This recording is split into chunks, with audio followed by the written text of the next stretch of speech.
WNST, Towson, Baltimore, and Baltimore Positive. This is going to be a fun one. All of our intelligent conversations are brought to you by our friends at Wise Markets. Having wise chats around here now, and getting back out. We have a new sponsor too. I want to give some love to the Chaucer up in Highlandtown. Grew up there. Brian Eater and I grew up together. Stop by, get a beer, get some wings, say hello. The Crab Cake Tour is getting underway, and we will be eating crab cakes there. We were Fadley's the other day. I'd love to have a crab cake with this guy. If he ever gets to Baltimore, to this place here, because this place here becomes relevant at some point. Will Leitch has been doing it longer than anybody, and if you're familiar with Deadspin back in the day, and certainly his television work now, and his authordom, as I follow all of the writings of the writerer down in Georgia these days. The book is How Lucky. And Will, man, I think when I think of you, I think of reality Will. Like, you know what I mean? Like nonfiction Will, sports Will. Give me like a little rebrand on you, because my hair's grown and I used to be doing box scores last time we got together. Now I eat crab cakes with the governor and stuff, you know? Hey, yeah, it's amazing. The Americans are, who says Americans don't have second acts, right? I think that I still do nonfiction, to be clear. I still write for New York Magazine, write for MLB and everything, but certainly, I always had kind of wanted to, I'd written a young adult novel about 15 years ago. I always kind of liked something I always want to get back into. And then I kind of came across the idea of a potential story where, my son's best friend was diagnosed about 10 years ago, about 8 years ago, with a disease called spinal muscular atrophy. And they're about the same age. They kind of grown up together. And spinal muscular atrophy for in layman's terms, or kind of a cheap way to put it, is it's a little bit like ALS, but for kids. It's a really horrible disease. And so it's something that we've lived with our family. And I've done a lot of work with the SMA community, and I've discovered, there's nothing wrong with their minds at all, to any stretch of the imagination. Most people with SMA, frankly, are smarter than me. And so, not that most people are in general are smarter than me, but more to the point, I kind of got fascinated with the idea that the way people treated them and the way people spoke with them. And and how they kind of treated them differently, and how frustrating that was. So I was kind of idea of doing some sort of fiction or character around that. And then I kind of stumbled across the story. And then once I figured out Daniel, who's the main character of the story, I'm a nonfiction guy, and I've always, whenever I would hear fiction writers say, "Oh, the character just took on a mind of their own," and just the story, I was like, yeah, that's pretentious. I totally understand it now. I get it. Once I kind of got Daniel, he kind of went his own way, and I just kind of followed along. So it was fun to do. I think I'm going to do it again. They're very happy with how this turns out. That I'll go do another day. But don't worry, there will still be plenty of sports writing and nonfiction stuff along. Man, I got so many places to go with you, because I'm such a fan of yours and sort of following your career through all of this. And I would just say this from a writing perspective. When I think of writers in the modern sense of a writer, feels to me like you're a guy that writes just to write. And I'm a writer. I can't afford to do that, right? Like I'd like to sit here 10 hours a day and write. I'm an old sports writer. It's what I do. Right. Now it's more like sending out proposals for my crab cake tour. That's a writing skill that I use as a sales tool or a business tool or whatever. But like, you write the way I would write, just a lot, and just there's a lot of like writing in your mind about all sorts of things. And you have found the internet to be this freedom trail beyond Deadspin all these years later. Yeah, it's funny. I started my first website. It wasn't, you didn't call it a blog back then. It was just like a journalism website in like 1998. So, for me, the internet has always felt like this place that, like, I come from the newspaper world, and I was like, wait, I can just write as long as I want. This is amazing. I felt the same way, dude. I got edited in the 80s when I got smacked around enough to not have an ego in 1989. Oh, of course. When they say, kid, the hole's 10 inches. I don't care if it was David Bowie or Billy Joel. It's a 10-inch hole, and I'd write it 15, and it'd be 9.6 by the time. yeah, if you're lucky. I know, I get it. And so for me, I thought the reason we were all on the internet was to write. It turned out there was other reasons. But for me, when Deadspin was kind of like the big breakthrough kind of for my career. And I was 30 years old already. Like, I think people have this idea that I was like some kid fresh out of college. Like, I'd struggled for a long time. But the nice thing about Deadspin, as much as I enjoyed it, I think because Deadspin was such a success, and because it was so different in the sports world, I think people had this idea that I was some sort of entrepreneur or like internet visionary or something. I really wasn't very interested in that. I just wanted to write. And so, ever since I left Deadspin, Sure, I'm sure I probably lost social clout by not tweeting all the time or constantly or getting in like flame wars or fights or anything. But me, this is what I wanted to do. This is all I ever wanted to do is be able to write. So I just like to keep making stuff. Roger Ebert, one of my writing heroes, he has a great line that says, "You write the muse visits during the act of creation, not before," which is to say, shut up and start writing. And that's generally my kind of philosophy. Is I just shut up and start writing. I sit down and just start making stuff. And I've been very fortunate, knock on wood, to have enough people to let me keep doing it that I've made it this far. I'm 45 years old now, so I only got like I don't know how long you're expecting on living, but I figure if I can just run out the clock and just die at my desk writing, I'll beat the Reaper. Well, I mean, as someone who always says when I die, it won't say radio guy. It'll just say writer on it because I think Yeah, of myself as a writer. I mean, that's what yeah. I think that's my foundational skill to everything I've ever done in life. And I find myself to be wildly judgmental of people who don't write in complete set, not well, but just don't punctuate. And like, I find the new world and not texting and not informally, Right, right. but I mean formally, like when you're out on Facebook, complete a sentence and look like you went to eighth grade. Like for me, when Right. you don't, it affects how I interact with people. And that makes me, and dude, I'm from total blue collar, Archie Bunkers, Dundalk, not to be judgmental about all that, but I Right, always right, right. have been as a writer because I went to school and I paid attention and I thought it was important to express yourself well, right? Yeah. And I find that it's a really sort of rare art. And I found this through hiring when I ran my radio station and wanted to have a website that like, oh my God, these people write like they're in kindergarten. Like not being mean, but more Yeah. like I can't publish that professionally. That's just not up to grade. And I'm sure you saw a lot of that at Deadspin early on when you're getting people who say, I'm a writer, and you're like, maybe you're not. Yeah, a little, and frankly, I see actually even more of it today. To be entirely honest, I feel like a lot of, and not just in like, on partly it's people that not really caring about this, but frankly, I think you see a lot of large tech companies not caring about this. There's a lot of frustration I certainly see from a lot of big companies, whether it's Facebook or whether it's Twitter or whether even like larger publishing companies, with the idea that editors are somehow not important, and the idea that like writers are all entrepreneurs and therefore no one should edit them, no one should keep an eye on the work, no one should banter around the ideas. Like one of the great things when I did Deadspin, I did not have an editor, and I know that's freeing for a lot of people, but it was actually kind of terrifying to me. I love working on ideas. I love workshopping ideas. One of the things I love writing so much, a friend of mine once joked that my speaking style is it's like being in a room full of a bunch of doors and I'm not sure which ones are locked or not. And I'll go to this one. Oh, no, that's wrong. Done. That's locked. I'll go over here. Nope, that was locked. And then I go over here. Oh, it's unlocked. And I can walk through that one. Writing eliminates me.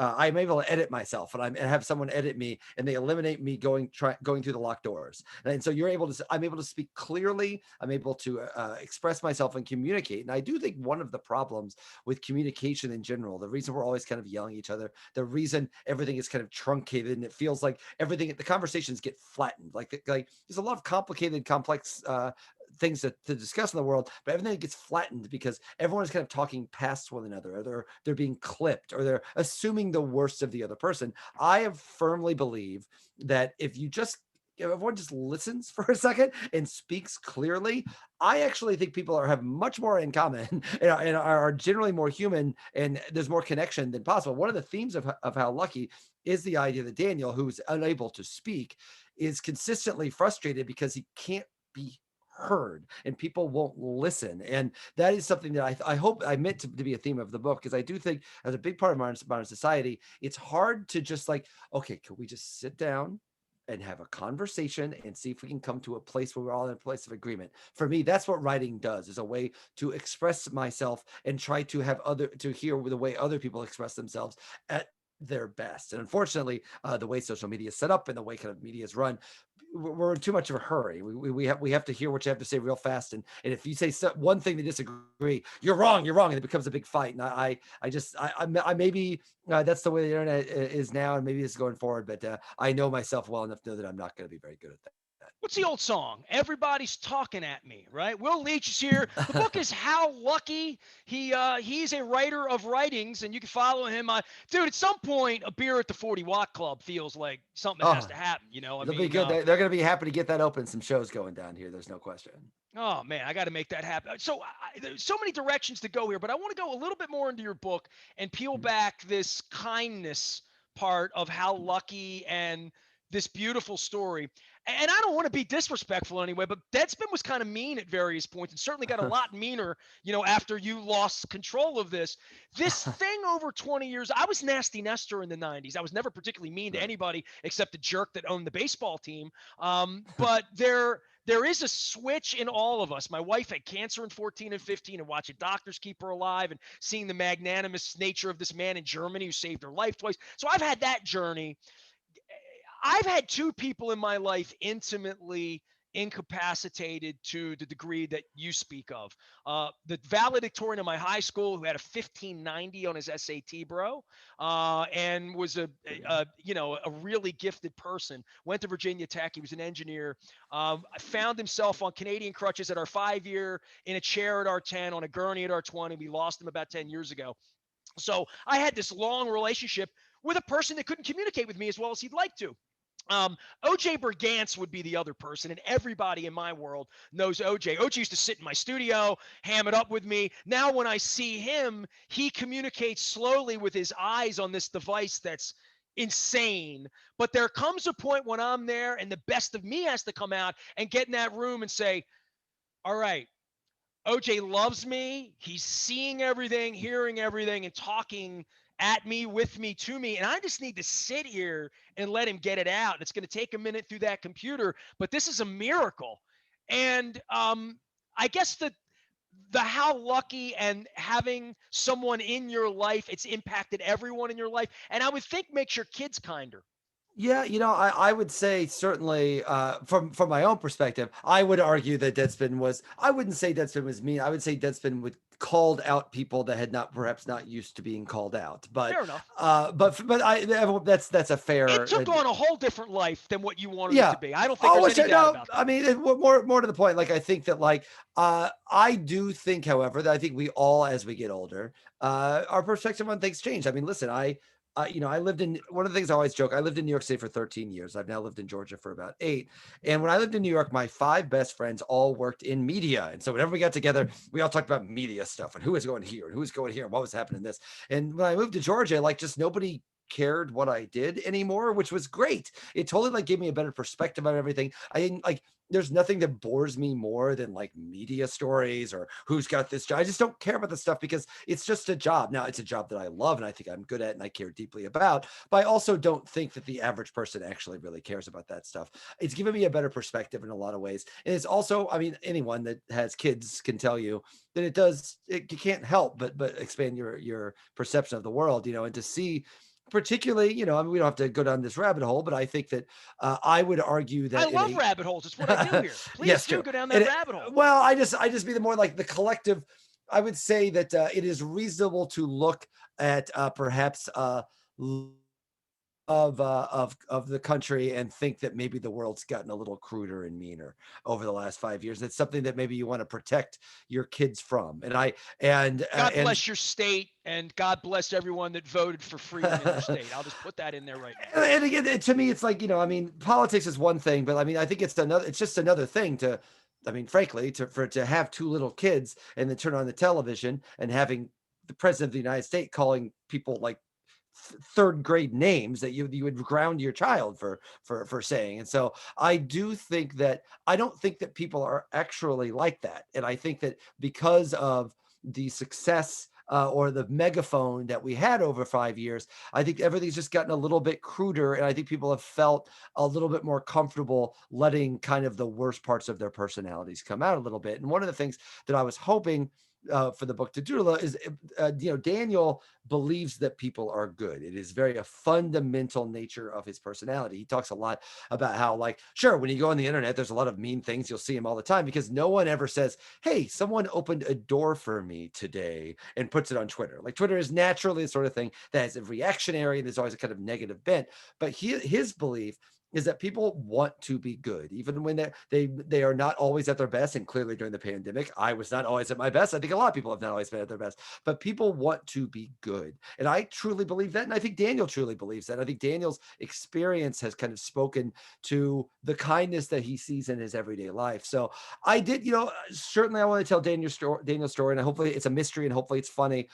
But also, like, I do actually think, and this was true even in the Deadspin days, I do think people are good, and I think they want to do well, and I want to do the right thing. And I think it's important to be reminded of that because we are often surrounded by people loudly doing the wrong thing.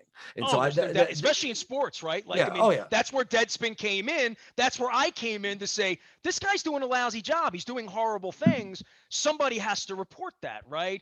yeah, And there was yeah, always an audience for that, though, right? I mean, yeah. kind I of mean, the kindness thing that needs to come into the world, the thing that you're writing about now, instead of whatever we're writing about in the sports world of who's doing uh, things the right way or the wrong way. And there's plenty of that still. I mean, I moved away from sports because probably for a lot of the same reasons you did. I didn't want to be around mean-spirited people and racists calling on Monday morning and saying fire the black quarterback or the white quarterback or the coach, or like all the kill the quarterback and fire the coach thing. right.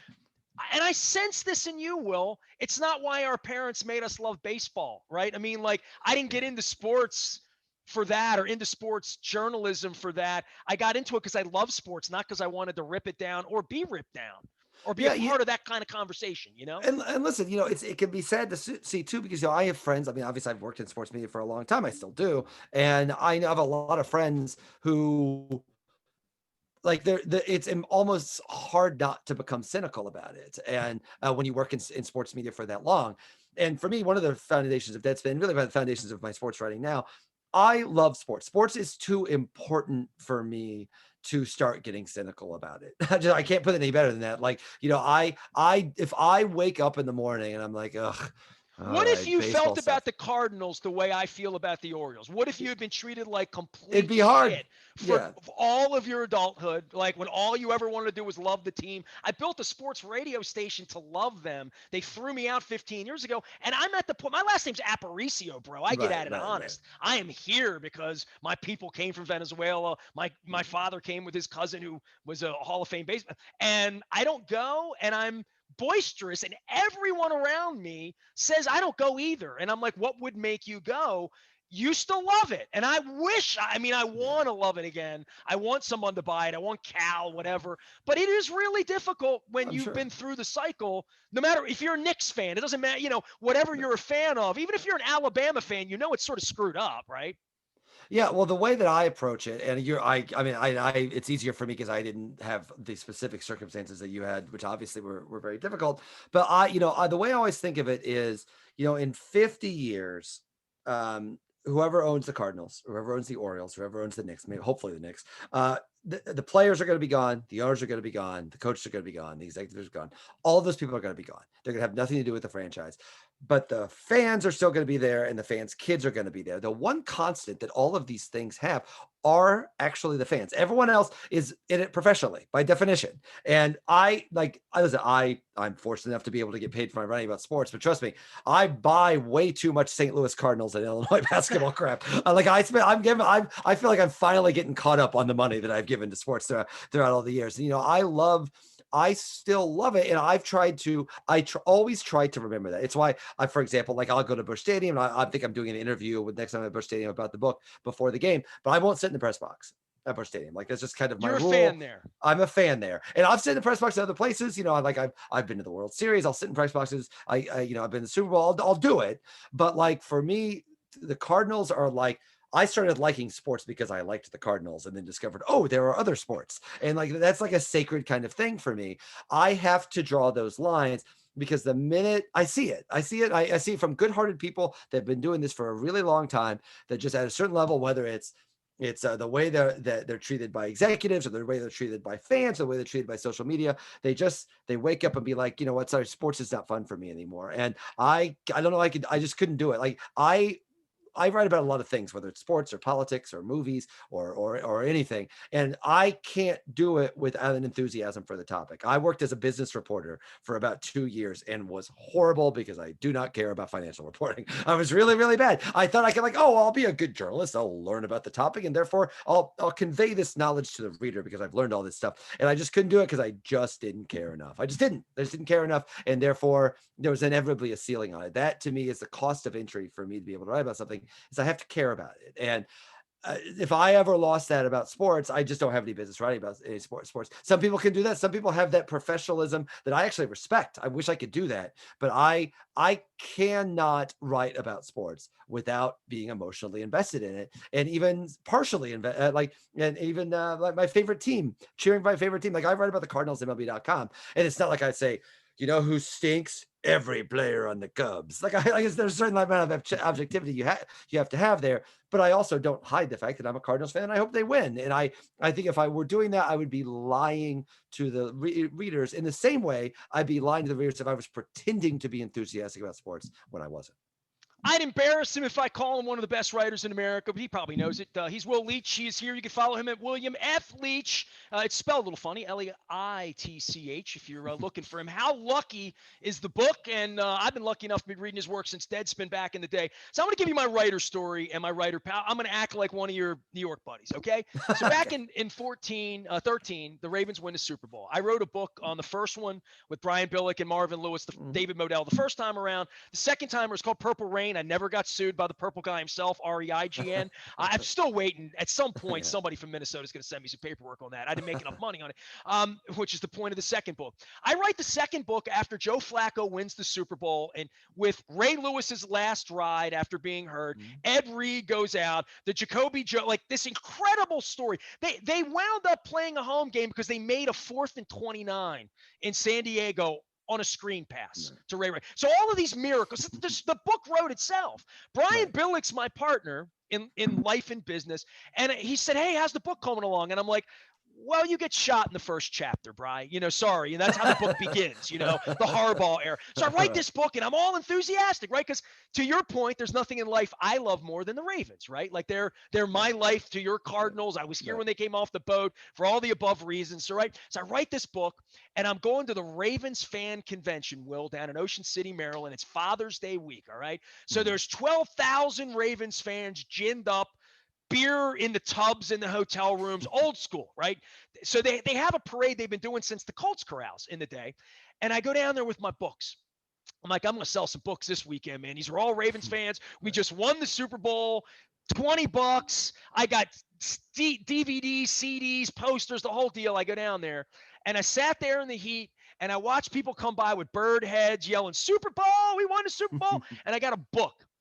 And people come up to the book and they touch the book. And they open a book. That book ain't got no pictures in it. And I said, yeah, but it's got a lot of words, man. I mean, like, look, I'm Nestor. I've done the Ravens a long time. When I wrote this book, I learned stuff I could not have possibly known without going and sitting in Joe Flacco's house in Audubon, without sitting down with John Harbaugh. Like, I learned all of this stuff. I was coming home writing the book and saying to my wife, I can't believe what I didn't know about the football team. They just, like, it was so excited about it. And I put it out, and I sold 20 books to 12,000 people, Will. And when people came by, and this is what they said, books, I don't read new books. I ain't read new books since high school. And I'm like, I follow you on Facebook, so I sort of know that. But I mean, I'm telling you, when Trump got elected and when all this stuff happened, I thought to myself, no one's reading, right? No one's reading anything. Do you read a lot of fiction to be writing fiction? Because you write so much, like about the real Will and the life and the Cardinals and all of that stuff. I'm thinking, when do you have time to read fiction? Because I don't. I'm a complete nonfiction person. It's hard. I don't think there's any question. I had to be real. I always functionally I try to be real careful anyway, because sometimes I read really good fiction. I can't help but just steal the voice. I just don't even notice it. Dave Eggers is one of my favorite writers, and he was someone that I just can't read before I start writing fiction. I read fiction. I obviously read a lot of nonfiction. I subscribe to a ton of magazines. I read like every sports piece I can about the teams I care about. So obviously it's hard to get some in. But the nice thing about reading fiction to me, I read it for pure pleasure. Like every other bit of reading that I do has some sort of function. Either I need to know about this, or this is important, or this is an important topic. fiction is a thing that I read for pleasure. It doesn't mean It's it a can't movie. be, yeah, and it can't be, it doesn't mean it can't be about something serious, or it can't be about something that like affects my life.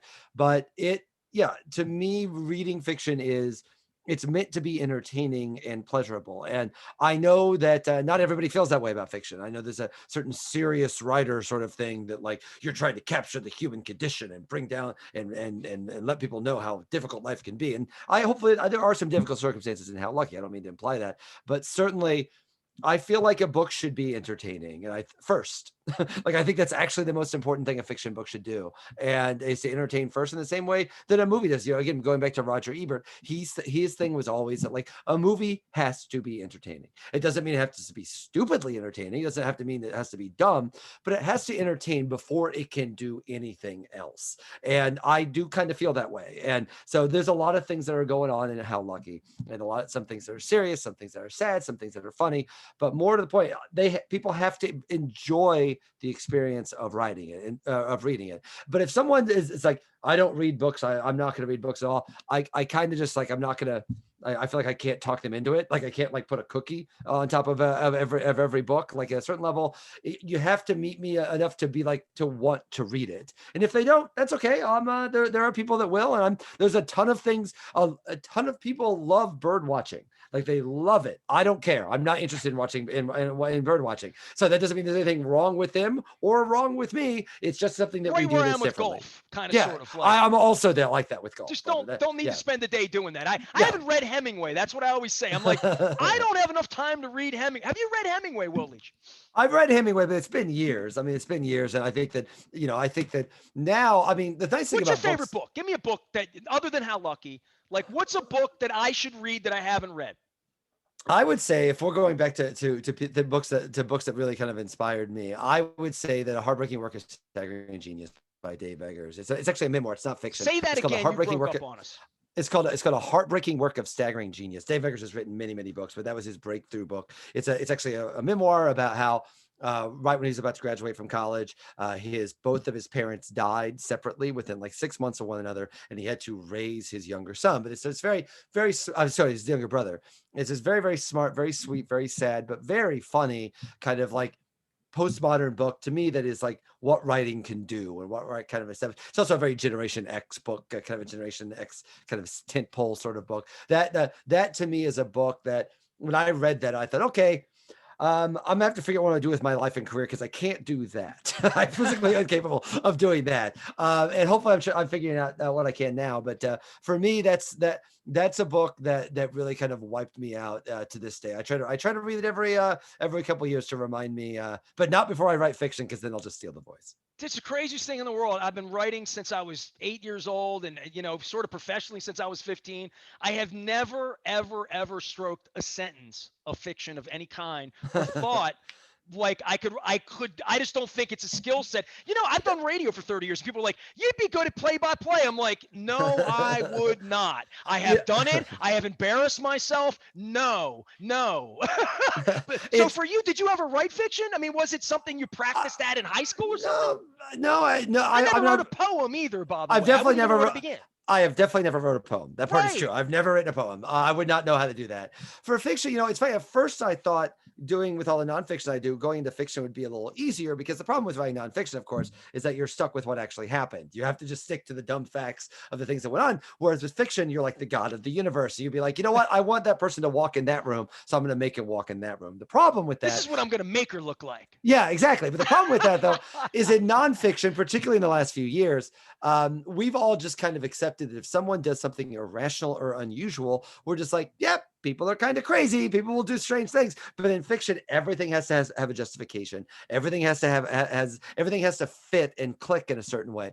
So writing fiction is easier in the first draft, but much harder in the second draft because then you have to go back and fix everything. But I'm working on the second one now. I'm working on the next book now. I said HarperCollins has been very happy and they're very pleased with how lucky with the quality and how it's been selling. So they're gonna let me do another one. So I'll do a couple of these every year, but I'll still the goal is to do one of these every 2 years, and then to keep writing my sports stuff throughout. And if I get to do that and then die at my desk, I'll be happy.